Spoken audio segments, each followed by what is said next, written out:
Vamos falar hoje, pessoal, de psicofármacos, tá? Seguindo lá a nossa, o nosso material. Hoje nós vamos falar dos psicofármacos. Alguém, por favor, sinaliza para mim se está ouvindo bem e se está dando para visualizar bem o slide. Alguém, por favor, liga o microfone e só sinaliza, me dá um ok. Ok. Tá joia, tá joia, tá?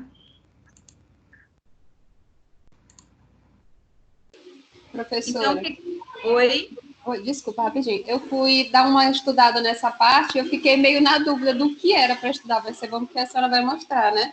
Porque a senhora colocou lá no portal um artigo bem grande, aí eu fiquei na dúvida, sabe? Se tinha que saber todas as funções de todas as drogas, sabe? Fiquei meio...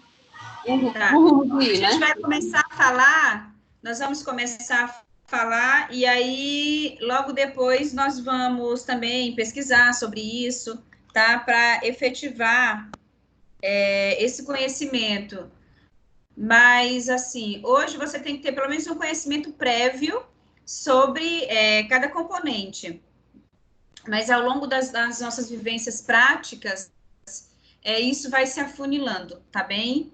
Até porque até quando vocês formarem, com certeza já existirão novos fármacos, tá bem? Com efetivas atuações naquilo que a gente pretende alcançar e com menos efeitos colaterais, tá bom? Tá certo. Então vamos falar de psicofármacos. Por que eles são importantes? Qual é a função deles? Por que se faz necessário o uso?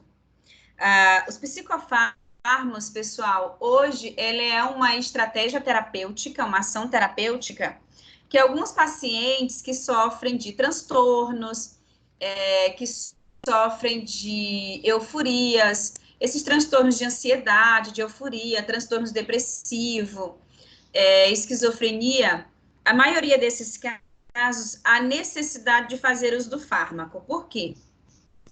Porque vamos pensar na depressão.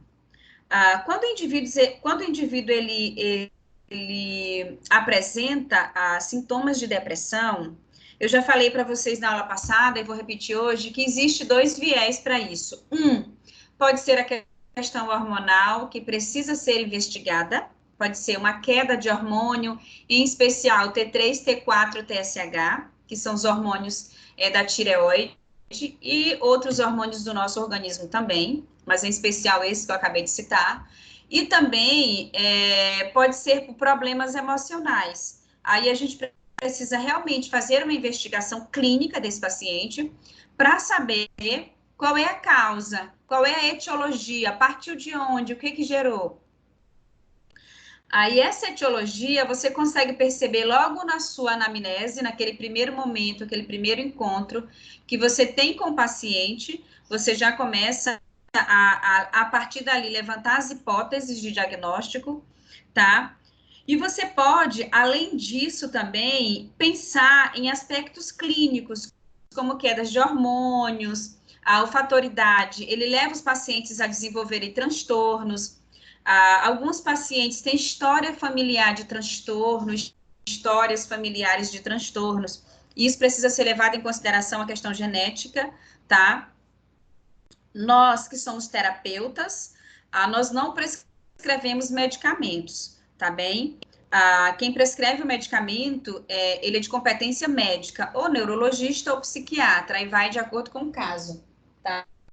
Mas nós não prescrevemos medicamentos. Então, como nós não prescrevemos esses medicamentos, a gente encaminha esse paciente, uma vez a partir da nossa avaliação clínica, ao psiquiatra ou ao neuro, aonde convém a partir dessas hipóteses que você começa já a criar no momento da anamnese. A anamnese, pessoal, é aquele primeiro encontro que você vai ter com o paciente, ele advém da consulta, dessa relação que você começa a criar ali com o paciente, essa relação de confiança que você começa a criar com o paciente, onde você vai perguntar para ele, quando tudo isso começou, teve algum fator predispositor exponente, algum ponto de partida, e naquele momento você vai ouvir muito. Eu costumo dizer aos meus alunos que a anamnese, quando ela é bem detalhada, quando ela é bem feita, você ali consegue hipotetizar um diagnóstico, tá? Normalmente, quando eu estou no meu ambiente ambulatorial, no meu ambiente clínico, a anamnese de um paciente comigo, ela dura em média 1 hora. Eu já passei 1 hora e meia com o paciente, porque é um momento de escuta que eu vou ter com o meu paciente. Ele vai relatar, ele vai falar tudo que ele está sentindo, e a partir dali eu vou filtrando as informações, vou colhendo as informações e vou hipotetizar o diagnóstico, porque eu posso hipotetizar, ter uma hipótese diagnóstica, que é uma HD, H.D, que significa o quê? Hipótese diagnóstica. Então, quando eu preciso encaminhar esse paciente ao neuro, ao psiquiatra, mas eu já tenho uma noção do que pode ser o caso dele. Claro, eu tenho um embasamento teórico disso, tá? Teórico, científico, e a vivência prática, ela afunila esses conhecimentos. Então, a gente encaminha, porque o fechar do diagnóstico, ele também é de competência médica. Nós hipotetizamos esse diagnóstico. Quando você hipotetiza, quando você encaminha para o médico, você tem que pensar no seguinte, que esse paciente vai para o médico, tá? Mas ele vai com um relatório seu de avaliação. É sempre importante você emitir um relatório de avaliação. Nesse relatório, você vai mandar para esses colegas o quê? Colega médico e neuro, o quê? A história que o paciente relatou para você, você pode hipotetizar ali dentro da sua área, o que possivelmente poderá ser, você vai ajudar a fechar esse diagnóstico, tá bem? Quando você fala dessa ajuda de fechar o diagnóstico, você ali está favorecendo, na verdade, que ele seja fechado com mais rapidez, porque às vezes a gente tem pacientes com diagnósticos indefinidos. Então, pacientes com diagnósticos indefinidos, fica muito difícil você criar para ele um plano de terapia. A gente cria um plano de terapia, um plano terapêutico para ser aplicado, a partir de quê? A partir de sintomas que ele refere. Então, a gente começa tratando a sintomatologia, mas quando ele tem um diagnóstico definido, o paciente ele tem depressão, então você sabe de que forma que você vai atuar com o paciente depressivo. Não, o paciente ele tem transtorno de ansiedade, então você sabe como é que você vai fazer. Alguns pacientes eles podem ter até 3 CIDs. Ele pode ser um paciente que a gente chama de múltiplo. Ele pode ter múltiplos diagnósticos, ou pode ter vários sintomas que induzem a gente a pensar em vários diagnósticos. Como, por exemplo, eu peguei um paciente recentemente que ele tem transtorno bipolar, tá? Ele tem transtorno depressivo e ele é um paciente extremamente ansioso. Então, esse paciente ele tem 3 CIDs, tá? CID é o Cadastro Internacional da Doença, ele tem 3 diagnósticos. Isso é normal? Sim, isso é comum, a gente pega no dia a dia. Eu tenho uma criança, por exemplo, que ela tem 3 diagnósticos, ela tem 3 CIDs, né? O médico deu para ela um diagnóstico de TEA, que é transtorno do espectro autista. Ele também colocou ela dentro do X frágil, que é uma alteração genética, tá? E ele também deu para essa criança um transtorno, um diagnóstico de TDAH, que é transtorno de hiperatividade, tá? E déficit de atenção, TDAH. Transtorno do déficit de atenção e hiperatividade. Então, são 3 CIDs. Então, aí você vai criar o seu plano terapêutico, porque cada paciente precisa ter o seu plano terapêutico, a partir do diagnóstico fechado, tá? Mas, Conceição, tem profissionais, tem pacientes que a gente não consegue fechar o diagnóstico. Eu entendo, eu passo por isso. Mas é por isso que a gente precisa da ajuda, tá, dos nossos colegas médicos para fechar o diagnóstico e a gente poder intervir, tá bem? Você intervém melhor quando o diagnóstico ele está fechado. Só que alguns diagnósticos, além desse recurso terapêutico, essa ajuda terapêutica que a gente pode ofertar para os pacientes, a maioria deles, a grande maioria, precisa de uso de medicamento associado. E tem um tratamento que a gente diz que ele é combinado, tá? É a terapia associada ao uso do fármaco, do medicamento, tá bem? E o acompanhamento, ele tem que ser feito pelo psicólogo, pelo psiquiatra ou pelo neurologista, mas a preferência é que esse paciente ele seja acompanhado por uma equipe multidisciplinar. Ah, não, mas o que ele tem é só depressão. Tudo bem, então aí é psicólogo e psiquiatra. Aí tudo bem. Mas se for uma criança que tenha necessidades especiais, você precisa de um psicólogo, você precisa de um neurologista, você precisa de um fonoaudiólogo, você precisa, se ele tiver alteração física, de um fisioterapeuta. Então, você trabalha com uma visão multidisciplinar, tá? Eu particularmente, eu sou a favor de um trabalho em equipe, tá? Onde cada um tem o seu posicionamento, defende a sua área, mas trata o paciente de uma forma holística, vê o paciente como um todo. E isso é muito importante, é de extrema importância. Eu não concordo muito com tratamentos em que o paciente ele fica muito isolado, entendeu? A não ser que seja um caso, por exemplo, uma depressão. Aí sim, é psicólogo, puramente psicólogo e psiquiatra. Mas se esse paciente, por exemplo, começar a apresentar alterações de fala, aí o colega psicólogo e o colega psiquiatra tem que ter a sensibilidade de já encaminhar para um terceiro colega, que já é quem? Um fonoaudiólogo. Eu tenho pacientes que têm transtornos depressivos, que têm depressão, que eu acompanho, porque a psicóloga me encaminhou, porque o paciente, até então, as alterações eram puramente comportamentais, e logo depois disso, ele começou a desenvolver outros sintomas. Dentre os sintomas, alterações de fala, perda da voz em ambientes sociais ou em situações de nervosismo. Então, aí já precisa de uma terceira intervenção, além do psicólogo, psiquiatra, mais um fonoaudiólogo, tá bem? Então, é isso, é uma visão multidisciplinar, uma visão mesmo de equipe. E somado a esse trabalho terapêutico, a gente tem os psicofármacos, que são os medicamentos que são usados em N transtornos, tá? Então, quando a gente tem pacientes que têm transtornos de ansiedade, por exemplo, nós temos os ansiolíticos, tá? Os sedativos, que a gente chama de sedativos hipnóticos. Esses sedativos, eles têm a função de quê? Eles reduzem essa ansiedade e eles favorecem o sono, porque a gente tem pacientes com transtorno de ansiedade que eles perdem o sono, tá? Que quando você, além de você perder o sono, você tem fugas disso. Então, você quer compensar isso de alguma forma. Então, o paciente com ansiedade, ele pode perder o sono, ele pode passar a madrugada comendo, entendeu?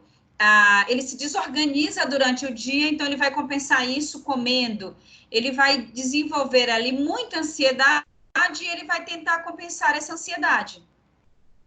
Então, isso é uma compensação que existe. Mas nós temos os ansiolíticos, que são muito eficazes para esses transtornos.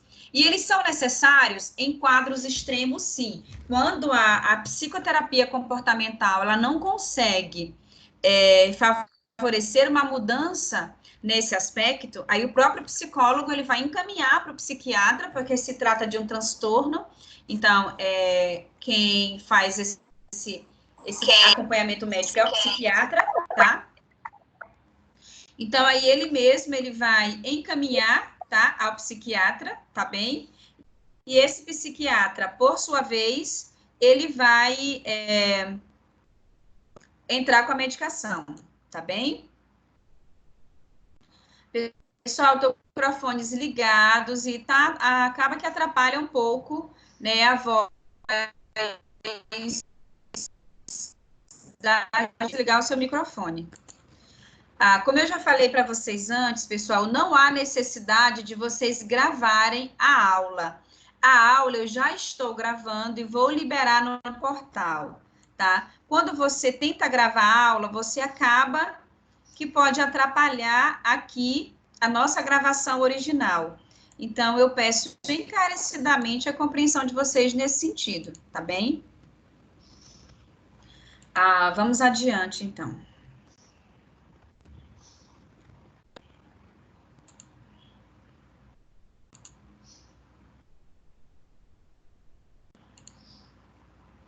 Aí nós temos, dentro dessa linha dos ativos, nós temos quem? Os barbitúricos, tá? Que são os ativos que são usados para ansiedade, para esses sedativos, tá? A gente tem também o que a gente chama de benzodiazepínicos, tá? Que é a base desses bezos de um modo geral, que são ativos que favorecem também esse controle de sono e reduzem essa ansiedade. Aí a gente tem o que a gente chama de antipsicóticos, que são os neuroepiléticos, tá? Esses antipsicóticos a gente cita como, por exemplo, a risperidona. A risperidona, ela é muito usada em crianças com autismo, tá bem? Para quê? Para controlar, que algumas crianças autistas, elas não param quietas, para controlar essa questão da hiperatividade, para controlar quadros de epilepsias quando estão instalados, N quadros. E também ele é muito usado, esses antipsicóticos, em pacientes que são esquizofrênicos, tá bem? A esquizofrenia, ela é a mania de perseguição que o paciente apresenta. Ele tem mania de perseguição, ele se sente perseguido e ele pode passar a perseguir o outro, é uma mania de perseguição, tá? Isso é muito sério, tá bem? Uma vez você percebendo em ambiente clínico esse quadro, você tem imediatamente que encaminhar ao médico, e se o paciente já é um paciente que é assistido, você tem que ter o cuidado para ver se esse paciente está fazendo uso de medicação, tá? Se ele já recebe uma assistência médica, está indo ao médico, está indo com frequência, está fazendo uso da medicação, porque é muito, muito sério, né? Nós temos aí os antidepressivos, tá bem? Que é alívio dos sintomas de depressão, sintomas depressivos, sintomas de melancolia, de falta de vigor, até quando o paciente refere perder o sono. Então, a gente tem os antidepressivos, que eles vão atuar de forma química na atividade cerebral e vão liberar esse paciente a serotonina, que vai dar a sensação de bem-estar. Porque o paciente depressivo, ele é melancólico, ele é entristecido, ele falta força, ânimo para realizar suas atividades de vida diária, falta esse vigor. E os medicamentos antidepressivos, eles vão liberar, tá? Vão atuar de forma química no cérebro e vão liberar a serotonina, que é a sensação do bem-estar, que ela também é liberada com atividade física. Então, quando você acompanha um paciente em quadro depressivo, esse paciente é importante que ele faça psicoterapia, ele seja acompanhado pelo psicólogo. É importante, dependendo do quadro clínico, né? Se for leve, não, o psicólogo consegue mediar muito bem essa intervenção. Mas se for mais moderado ou severo, ele precisa de medicamentos, tá bem? Só que você precisa incentivar o seu paciente, além da sua terapia, do medicamento, do fármaco, ele precisa fazer uma atividade física, porque isso vai liberar hormônios que favorecerão a ele a sensação de bem-estar, dentre eles a serotonina, tá bem? Então, é importante, porque algumas pessoas também, elas começam a apresentar transtornos depressivos, pessoal, por negação da própria imagem, quando você ganha um pouco mais de peso, aí você começa a negar essa imagem. Então, uma forma de você equilibrar o seu organismo, porque assim, o processo natural do envelhecimento é que a gente ganhe peso, né? Se você olhar para você hoje, por exemplo, e olhar 20 anos atrás, você pode ter o mesmo peso ou você pode ter aumentado um pouquinho. Isso é o processo natural do organismo, tá bem? Natural da senescência, do envelhecimento celular.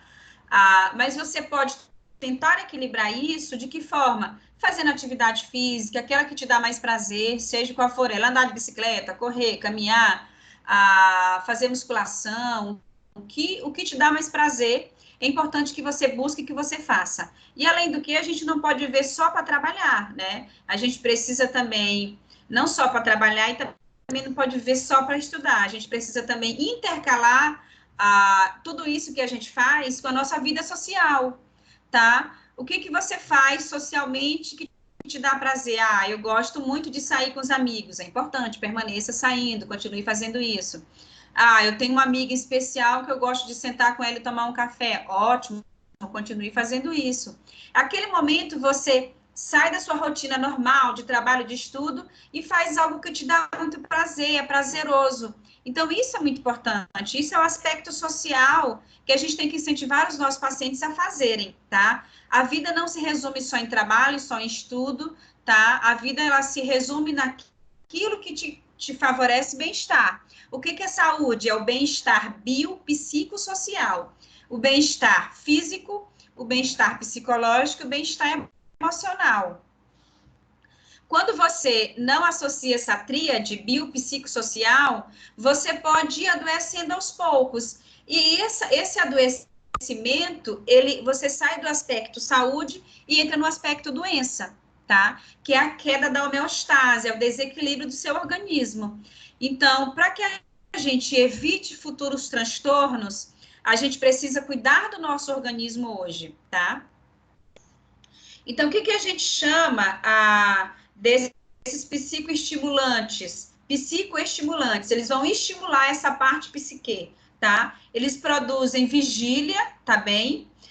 Euforia, tá? E dentre eles a gente tem quem? A anfetamina, tá? E a gente tem a cafeína também.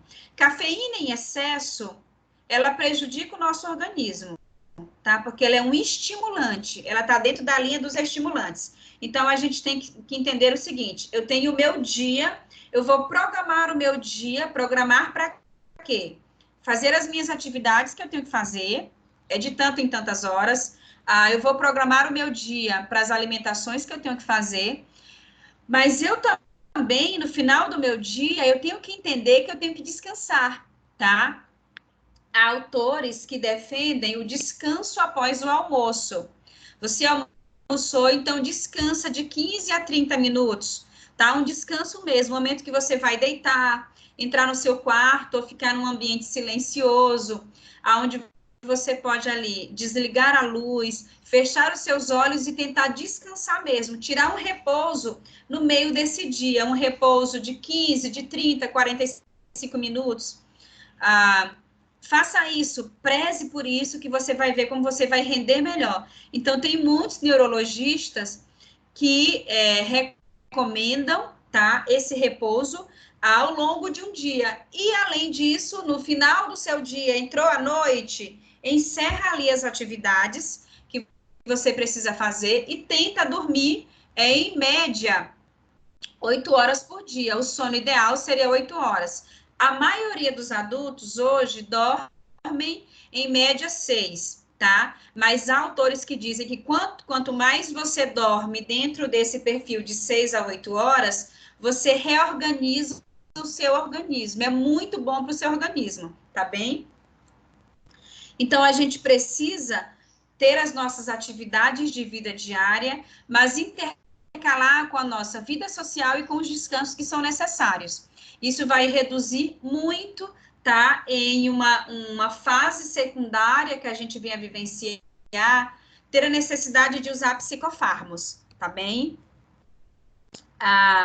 Então, o que são os psicomiméticos, né? Psicomiméticas são causadas por distúrbios da percepção, tá? E de comportamentos, tá bem? Então, esses distúrbios, de um modo geral, eles têm a função de desorganizar o nosso organismo, de alterar o nosso organismo, de desequilibrar esse organismo, tá? E a grande maioria deles podem ser causados também, além de serem fatores emocionais, tem a predisposição genética, mas há também transtornos que são adquiridos pelo uso de estimulantes, ou seja, quem usa drogas ilícitas, maconha, cocaína, crack, você é um forte candidato a ter problemas mentais no futuro, tá? Dentre eles, desenvolver esquizofrenia, tá bem? Então, chega um momento que essa droga, ela causa tanta dependência que quando o paciente, ele tenta sair dela, ele passa pela fase de abstinência, o organismo, ele tem a necessidade de usar essa droga, ela sendo ilícita. Então, essa fase de abstinência, ela pode ser muito pior do que a própria fase de consumo, porque a pessoa fica meio com um perfil enlouquecido atrás da droga, e ela pode ficar altamente agressiva, pode desenvolver esse perfil agressivo e causar vários danos a quem cerca ela, a família, a irmãos, a pai, a mãe, enfim, ao seu ambiente familiar. Então, assim, é de extrema importância que a gente cuide dos nossos organismos hoje, para não vir a precisar de fármacos amanhã. A gente tem pacientes com demência, né? Eu, particularmente, atendo pacientes com demência, Parkinson, Alzheimer, que são pacientes que, associados a essas demências, eles têm transtornos depressivos, tá bem? Por N fatores, e todos eles eu observo hoje que são pacientes que não desempenhavam nenhuma atividade física, tá? Porque a atividade física, pessoal, ela além de dar bem-estar ao seu organismo, ela vai te prevenir de várias doenças, tá? Há autores que dizem que a demência, por exemplo, o mal de Alzheimer, ele está muito associado ao analfabetismo, tá bem? E também a pouca instrução. Porque há autores que defendem que quanto mais a gente usa o cérebro, mas usando de forma benéfica, ativando esse cérebro de forma benéfica, tipo, hoje eu vou ler um livro tal, vou passar uma tarde lendo, e essa leitura, ela é relaxante, ela me dá prazer. Então, assim, além de você aumentar o seu vocabulário, ativar algumas funções cerebrais pela leitura, você diminui ainda a chance da demência. Existem, na verdade, artigos que dizem que o mal de Alzheimer ele está associado à área do cérebro, a áreas do cérebro que foram pouco usadas, tá? E associa isso à pessoa analfabeta, ao analfabetismo de um modo geral, e também a pouca instrução, ou seja, a pessoa estudou pouco, né? Não afunilou nessa questão dos estudos, e aí usou pouco essas áreas cognitivas. Então, elas tendem a atrofiar pela falta do uso, e aí pode, uma segunda fase, desenvolver em demências, tá bem? Professor, então, vamos um pouco... Oi? Diz que é muito bom também aprender idiomas, né? Sim, quando você trabalha um idioma mais, é estimulado a aprender um idioma mais, você está estimulando várias áreas do cérebro, tá? Aí, logo depois da gravação, a gente vai abrir um bom debate sobre isso, tá bem? Os efeitos dos fármacos no sistema nervoso central. Na verdade, existe um desafio muito grande aí, porque o paciente que precisa fazer uso da medicação, por exemplo, ele procura o médico ou você encaminha para o médico, então, quando chega lá, ele sai com uma receita. Esses medicamentos, eles são medicamentos que são feitos pelo uso de controle, tá? Receita controle, você não prescreve para qualquer paciente, o paciente precisa realmente ter a necessidade de usar o medicamento, tá? Aí você prescreve esse medicamento. Então, pacientes que precisam desse medicamento, eles precisam ter a receita controle, justamente para que não se tenha aí uso exacerbado, porque acaba sendo um tipo de tóxico ao organismo. E quando ele começa a tomar o medicamento não faz efeito no primeiro momento. O organismo, ele precisa se adaptar com o medicamento. Então, às vezes, esse efeito, ele pode levar 2 a 3 semanas, entre 15 a 21 dias. Comumente, o paciente refere efeitos a partir do 16º dia. Então, com 15 dias tomando a medicação diariamente, você começa a apresentar já bons efeitos, a não ser que aquele organismo não tenha se adaptado com a medicação. Porque no primeiro momento, quando é prescrito essa medicação, a gente diz que ela é um desafio. Por quê? Que ela é um desafio? Porque acaba sendo desafiador. Elaine, eu preciso que você desligue seu microfone, tá? Tá captando o ruído de fundo, viu? Elaine, Elaine.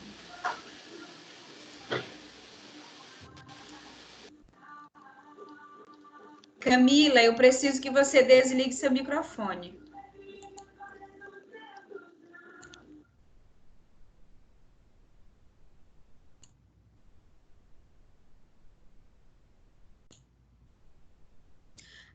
Então vamos voltar, pessoal, porque quando capta ruído de fundo na gravação, acaba que atrapalha um pouquinho, tá bom? Vamos voltar aqui para o slide.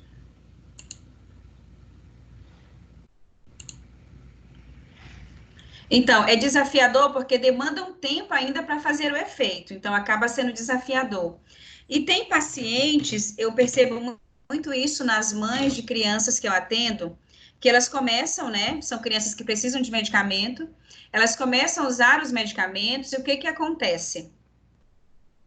Ela espera uma semana, aí não fez efeito nenhum ainda. Aí espera a segunda semana, aí não fez efeito nenhum ainda.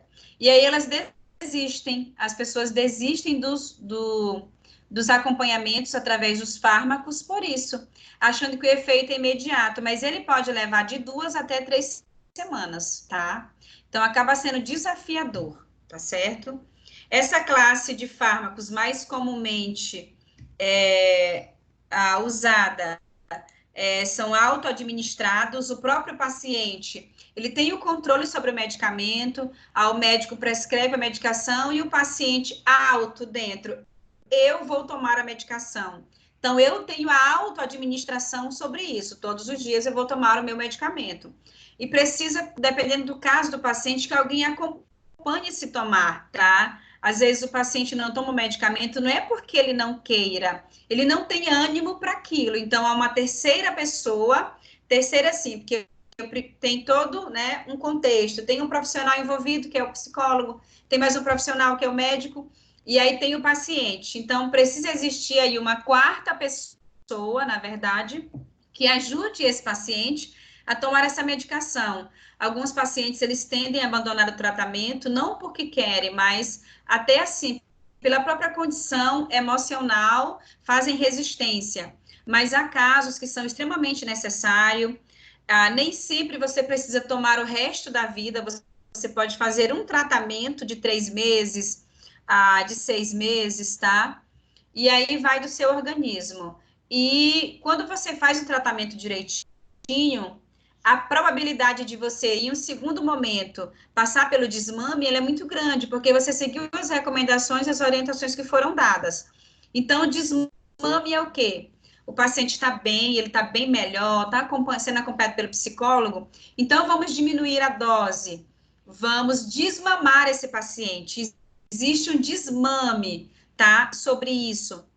Você não simplesmente tira de forma repentina o fármaco, porque quando você tira repentino, os sintomas eles podem voltar, tá? E podem voltar com muito mais força. Então, você desmama gradativamente, você vai desmamando, fazendo uso desse medicação, vai desmamando essa medicação. Então, a gente chama isso de desmame, que é reduzir a dose, tá, do medicamento até você tirar completamente do paciente, porque o organismo conseguiu se equilibrar, tá bem? Então, a complexidade do sistema nervoso central é difícil de entender e predizer os efeitos dos fármacos. Às vezes, tem um medicamento que você usa que ele dá muito certo para você, mas pode acontecer de não dar certo para outro paciente, tá? Às vezes, a sintomatologia é a mesma, mas pode acontecer de que para outro paciente a dose é maior, é menor, enfim, não vai dar certo para outro paciente. Então, precisa realmente avaliar, tá? Precisa avaliar o caso, cada caso precisa ver o fator etiológico, o que que causou aquilo, tá? O que que está causando aquilo, para a partir daí a gente começar a agir, tá bem? Qual é o objetivo terapêutico? É atingir as concentrações da droga no local de ação, tecido-alvo, né? Que seja suficientemente alta para produzir o efeito pretendido, sem produzir reações adversas. Então, o objetivo terapêutico, quando é prescrito fármaco, é para que ele faça efeito, mas que ele não traga nenhum efeito adverso ao paciente. Então, o tempo todo a gente pergunta, tá melhorando? Tá sentindo melhora? Teve algum efeito colateral, que é um efeito adverso? E aí o paciente vai relatando e a gente vai coletando essas informações, tá bem? Essa administração, ela se dá por via oral, tá? Ela é auto-administrada, o paciente pega o seu comprimido e toma, ou alguém ajuda ele a fazer isso, tá? A via oral é a mais utilizada, é conveniente para essa auto-administração, é melhor para você administrar, ela é segura, tá? A absorção no organismo, ela é lenta, porque pode levar até 15 dias, como eu falei. Quando você toma um medicamento, você já está tomando há mais de 15 dias. Mas quando você toma um medicamento, geralmente o medicamento, os médicos, eles orientam a você tomar após o café da manhã. Então, acordou, tomou o café, aí toma o medicamento, tá bem? Por quê? Porque ele começa a fazer os seus efeitos mais ou menos 2 horas depois, entendeu? Então, seu café da manhã é 7 da manhã, então você acorda, toma seu café, toma o medicamento, 9 horas você tá, ó, muito bem, sai para trabalhar tranquilamente, tá? Tá tudo ok. Então, é por isso que eles recomendam após o café da manhã, porque aí 2 horas depois você tá bem para trabalhar, fazer suas atividades de vida diária, desempenhar as funções que você tem que fazer ao longo do seu dia. Mas isso depois que ele passou pela fase de adaptação. E a gente precisa deixar muito claro para o paciente que essa fase, ela realmente existe. Olha, o médico passou um medicamento para você, mas esse medicamento não vai fazer efeito logo na primeira semana. Ele vai começar a fazer efeito depois da segunda semana. Você vai perceber os efeitos, tá bem? E há pacientes que têm o efeito, mas ele não reconhece esse efeito. Então, quem dá esse olhar para ele, desse reconhecimento, é o psicólogo que vai ajudar. Não, você melhorou sim, você tem que estar o tempo todo mostrando para o paciente que ele melhorou após 15 dias, senão ele vai desistir do acompanhamento. Agora, sim, se realmente não estiver fazendo efeito, você também vai perceber, aí pode ser a dose, tá? Porque o medicamento, todo medicamento que é proposto, independente de ser um psicofármaco, mas você tem que ver o peso do paciente e a dose se é proporcional àquele peso, tá bem? E às vezes uma dose baixa realmente não faria efeito. Ou então um paciente que já usa há muito tempo também não vai fazer efeito, tá? Ele usa muito tempo, muitos anos, o organismo acostumou. Então, das duas, uma, ou você troca o medicamento, ou você combina ele com mais outro, potencializa. Aí volta a fazer o efeito que você quer alcançar. Então, a absorção oral, ela vem 2 horas depois, tá?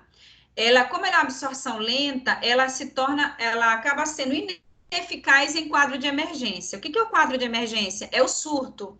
A pessoa entrou em surto. Então, para uso do comprimido no surto, é ineficaz. O que você tem que levar essa pessoa para um pronto-socorro, tá? Onde tem um psiquiatra, porque aí ele vai fazer uso da medicação intravenosa, tá bem? Quando está em surto, aí vai para uma medicação intravenosa, uma injetável, que pode ser um diazepam, aí o médico vai avaliar o peso e prescrever a dose, tá? E aí o paciente relaxa, se reorganiza, aí sim ele sai do surto, tá bem? A variabilidade, ela é individual, varia de paciente para paciente.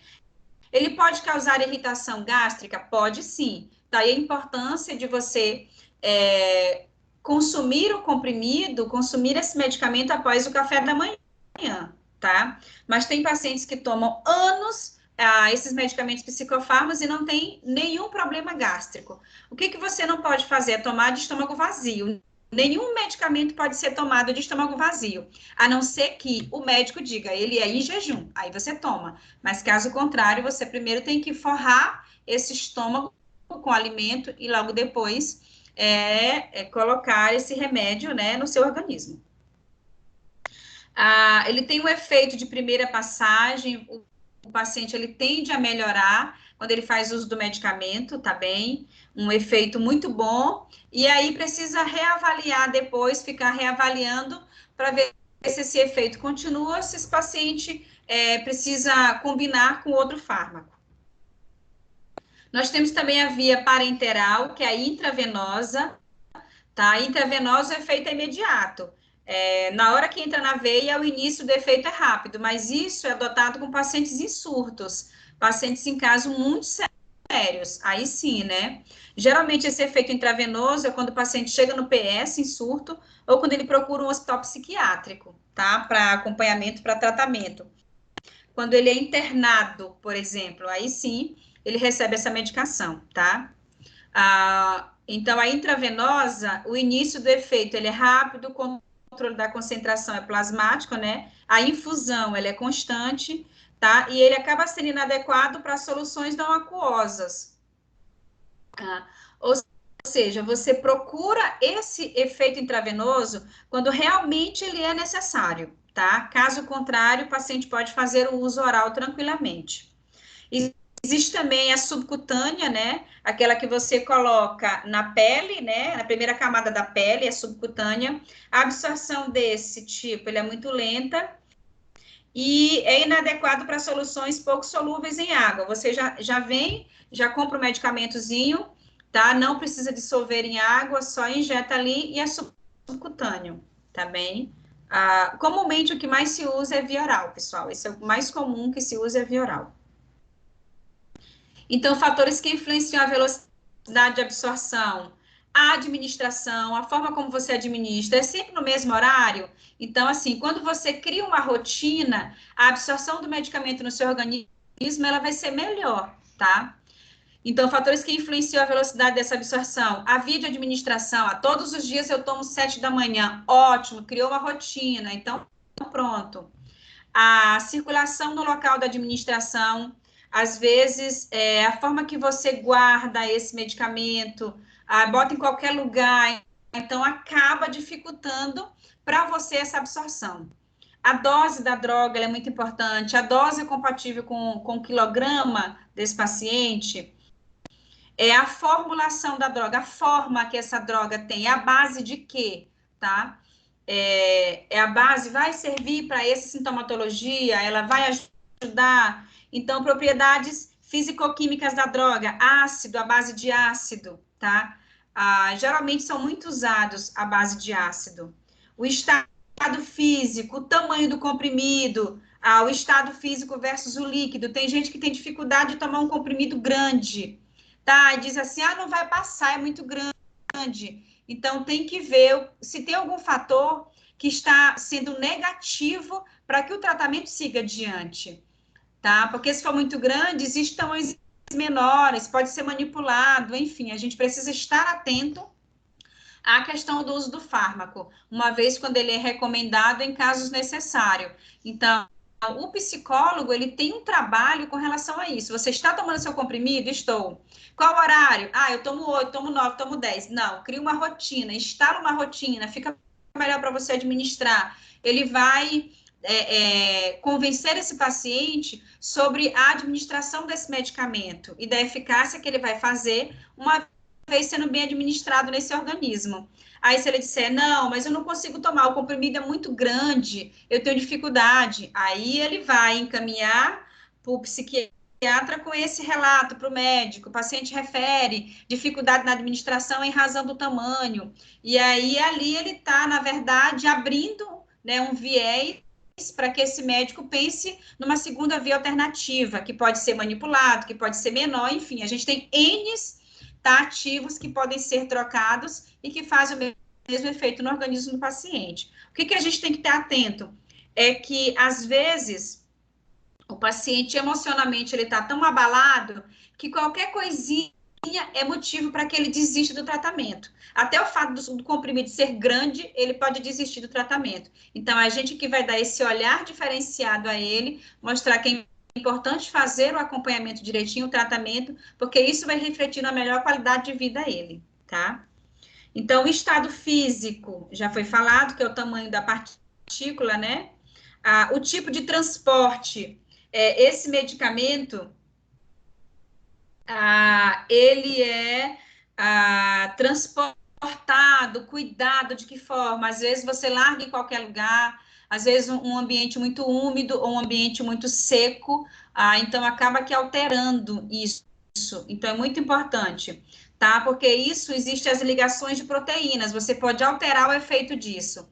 Lembra que a gente tem comumente medicamentos não só psicofármacos, né? Mas medicamentos que a gente precisa manter refrigerado. Então, temperatura ambiente de tantos graus. Aí, às vezes, você bota em qualquer lugar, pega ali um foco de luz, um foco de sol, e acaba que altera aquele medicamento. Então, a gente tem que ter muito cuidado com isso, tá? Às vezes, você joga na bolsa, tira de uma bolsa, bota na outra, transporta numa mochila, leva para um lado para o outro, e acaba ali, de alguma forma, influenciando nessa manipulação, tá bom? Então, tem que ter muito cuidado com isso.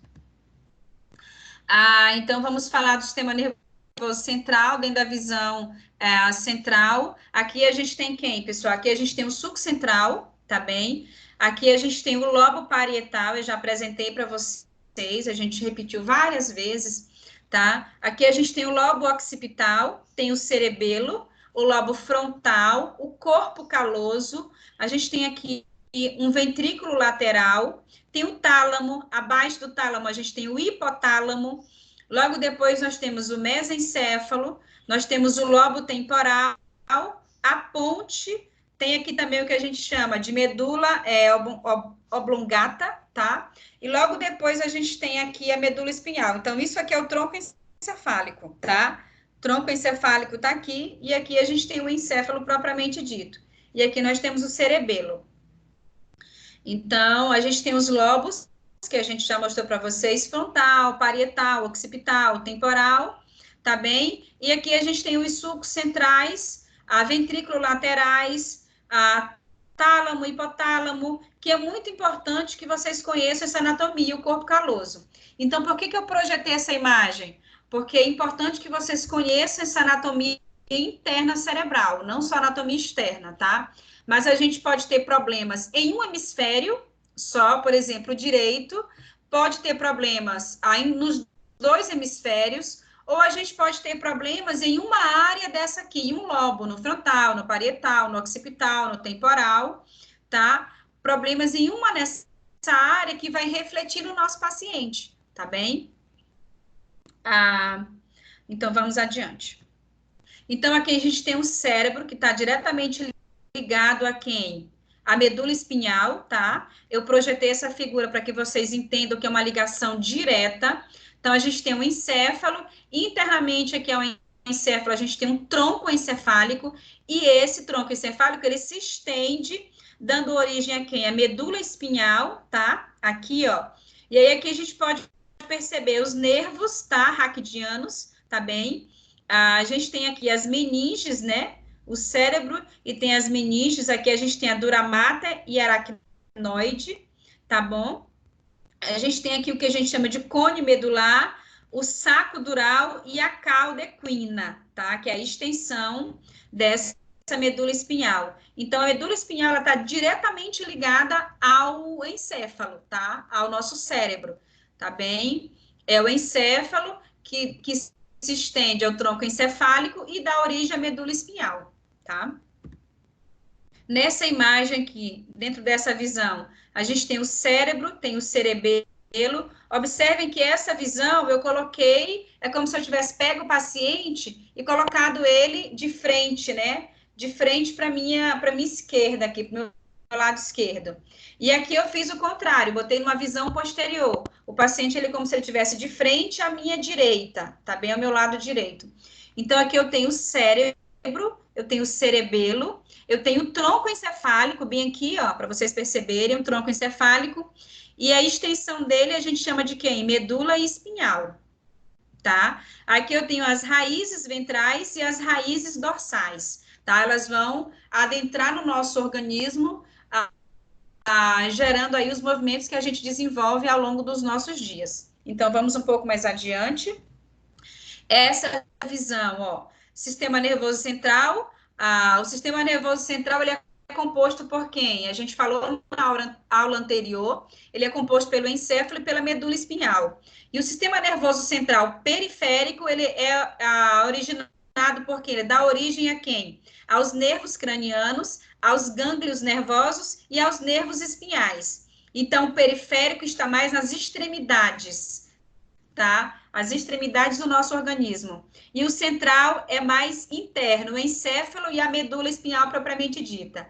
E o periférico são as nossas extremidades, os nossos nervos, os gânglios, tá? Nervos cranianos e nervos espinhais. Vamos adiante. Essa figura tá um pouquinho embaçada, mas é só para mostrar para vocês. A gente tirou daqui, ó. Por exemplo, aqui uma vértebra, tá? A gente tem a parte posterior dessa vértebra e a parte anterior. Tem um nervo espinhal, tá? Tem aqui a parte do disco, tá bem? E aqui a gente tem, né, uma vértebra dessa medula, tá bem? Aqui a gente tem a cauda equina, tá? E aqui a gente tem uma visão mais ampliada dessa estrutura da medula espinhal. Eu tenho uma figura melhor um pouquinho mais adiante, mas eu gosto muito dessa figura, tá? Então, aqui a gente tem um tronco, ó, cerebral, tá? Que vai dar origem a quem? A nossa medula espinhal, a vértebra, tá? Eu falei para vocês na aula passada que mostrei essa figura, projetei essa imagem para vocês. Aqui em cima a gente tem a base do crânio, tá? E aqui a gente tem os nervos. Eu falei para vocês que eles inervam todo o nosso organismo. Então, a gente tem a C1, a C8, que é quem?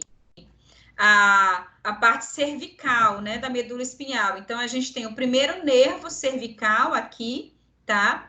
E a gente tem o 8º nervo cervical.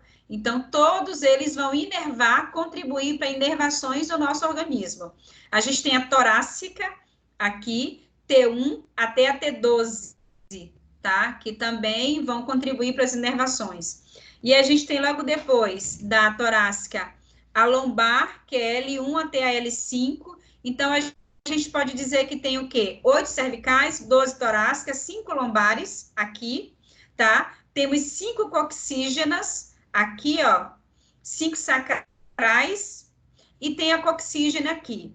Então, C, cervical, T, torácica, L, lombar, S, sacral e a coxígena, que é a sigla que a gente usa é CG, mais ou menos, né?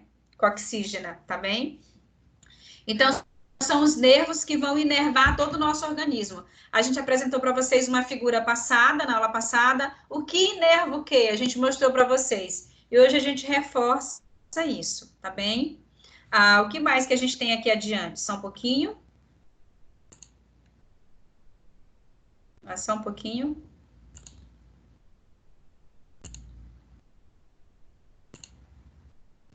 Então, é uma figura menor, mas mais bonita, menos desfalcada. Eu falei para vocês que eu gostava muito daquela figura desfalcada, mas essa aqui, né, tem essa imagem melhor. Vamos lá. Então, a gente tem aqui, pessoal, olha, aqui a vértebra, tá bom? Aí aqui a gente tem o nervo, olha aqui o nervo espinhal, a gente tem uma raiz motora, tá? Nós temos aqui a raiz sensorial desse lado. Então, a gente pode perceber que de um lado é motor e o outro lado é o quê? Sensitivo, tá bem? Desse nervo, tá? Então, quando eu explico para vocês que eu digo que é a aferência e a eferência. A entrada, tá, do estímulo e a saída dele, a resposta motora. Então, aqui a gente tem um nervo, ó, nessa figura mais embaixo, espinhal, tem o disco dessa vértebra, tem a vértebra propriamente dita, que é o osso, tá? E tem aqui a medula passando no meio, ó, medula espinhal, tá bem? Então, a gente tem essa visão aqui do cérebro que dá extensão, tá bem? As vértebras aqui, a medula espinhal. Vamos adiante. E essa imagem, eu gosto muito dessa imagem, porque ela mostra aqui a visão interna no organismo. Olha, o cérebro, o cerebelo, aqui bem atrás do cerebelo, o tronco encefálico, e ele dá origem aqui, ó, à medula, tá? E essa medula dá origem aos nervos, olha aqui, ó. tá? Eu acho linda essa imagem, eu gosto muito dela, tá bem? Porque ela resume as nossas falas. Então, o cérebro, o cerebelo, tronco encefálico, dando origem à medula espinhal, e essa medula espinhal dando origem aos nervos espinhais. Tá aqui, ó, viu? Aqui uma visão mais interna, tá? A gente tem a medula, o nervo espinhal, olha que lindo aqui o nervo espinhal.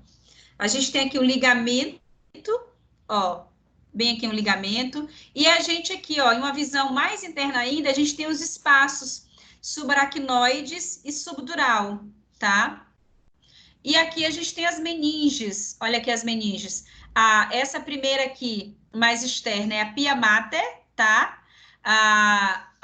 Isso mais externa aqui nesse processo, porque, na verdade, quando a gente pega a sequência, a dura mater, ela é a primeira camada, tá?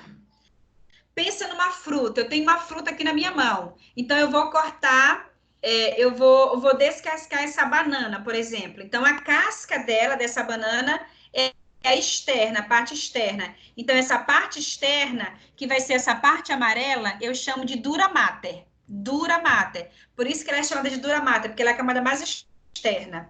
Então, a camada média, que é a parte branca da minha banana, eu chamo ela de quem? Aracnoide, tá? Bem aqui, aracnoide, a camada média. E quando eu abro essa banana, aquela parte mais escurinha que eu tenho dentro dela, tá? Que são as fibras da banana, eu chamo de pia mater. Então, essa visão aqui, a pia mater, ela aparece em primeiro, mas é porque aqui, ó, aqui tá a casquinha da minha banana, aqui tá a minha banana propriamente dita, e aqui é como se fosse a fibra da banana, tá bem? Então, dentro da visão externa, quem que eu tenho na primeira camada? A dura mater. Dura mater, o nome fala por si, porque é a camada mais externa, tá? As meninges, elas têm ela tem a função de proteger, tá? O nosso encéfalo, tá bem? Então, a aracnoide é a camada média, que é a segunda camada, e a interna, propriamente dita, é a pia mater, tá? Então, os neurônios são células responsáveis pela transmissão dos impulsos nervosos. Eles são constituídos basicamente por três estruturas: um corpo celular, tá? Um dendrito e um axônio, tá bem? Então, a gente pode ver bem aqui a figura ao lado, tá? Um corpo celular, tá? Um dendrito aqui. O corpo celular é isso aqui, pessoal, ó, tá aqui o corpo dele. O dendrito tá aqui, tá? E a gente tem aqui também quem? O axônio, tá bom? Nesse axônio, a gente tem a baía de mielina, muito importante no impulso nervoso. E o impulso nervoso, porque é a comunicação de um neurônio a outro. Eles são responsáveis pela transmissão dos impulsos nervosos e constituem cerca de 10% do tecido nervoso, tá? Em média, 10% do sistema nervoso central são neurônios. Vamos adiante. Essa visão aqui que a gente vê, eu bem aqui marquei, ó, tá bem aqui o cursor fazendo um movimento de círculo, tá? A gente olha assim e diz, nossa, será que tá pegando fogo? Não, isso aqui, na verdade, é a função eletroquímica do neurônio, uma descarga que está acontecendo. Então, é um neurônio fazendo comunicação com o outro. Então, existe essa parte eletroquímica, um neurônio passando um impulso ao outro, tá? E a gente considera esse impulso elétrico, eletroquímico, tá bem? Aí, é tanto que o paciente, quando ele tem crise convulsiva ou crise de epilepsia, ele está diante de uma descarga elétrica muito forte, uma descarga cerebral muito forte, elétrica mais cerebral, tá? Para a gente não pensar na energia elétrica. Tem uma descarga elétrica muito forte, tá bem? Então vamos adiante. Nós temos aqui o quê? Ó, essa visão aqui mais bonita até, ó. Olha aqui, um neurônio fazendo comunicação com o outro. Então, essa comunicação é essa descarga aqui, ó, tá? Elétrica, tá bem? Mas isso dentro de um processo normal. Uma descarga elétrica muito elevada, o paciente ele pode ter convulsão, tá bem? Ou epilepsia. Aqui é o normal. Então, é assim mesmo, olha. É uma visão interna cerebral, é desse jeito mesmo, tá? A comunicação entre um e o outro, aí passa que é a comunicação entre eles, essa aqui é a condição eletroquímica e eletrofisiológica, tá? Os neurônios, eles podem ser classificados em 4 tipos básicos, levando em consideração a sua forma. Então, por exemplo, a gente tem os multipolares. Então, multipolares, multi quer dizer vários, muitos. Então, eles possuem mais de 2 prolongamentos celulares, tá? A maioria dos neurônios de nosso corpo é classificado dessa forma, multipolares. Então, a gente tem aqui multi, ó, 1, 2, 3, 4, vários, aqui, ó, tá? O que é unipolares? Eles possuem apenas um axônio, ó, uni, tá? Um núcleozinho aí, um axônio só, meio peladinho, né, ele? Então, a gente tem aqui os bipolares, possui apenas um dendrito e um axônio, tá? Aqui, ó, tá? Ele é bipolar. Aí a gente tem os pseudo-unipolares. Quando vocês ouvirem, pessoal, na saúde, algo que tenha pseudo quer dizer falso, tá? Pseudo positivo, quer dizer um falso positivo. Pseudo negativo, um resultado falso negativo. E é muito comum, tá? A gente usa muito essa terminologia.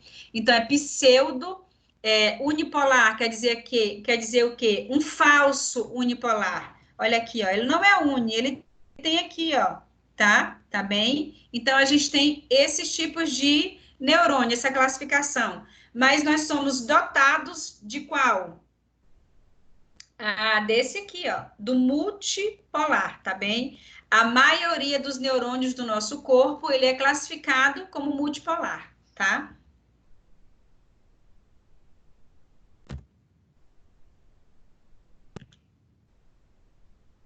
Só um pouquinho.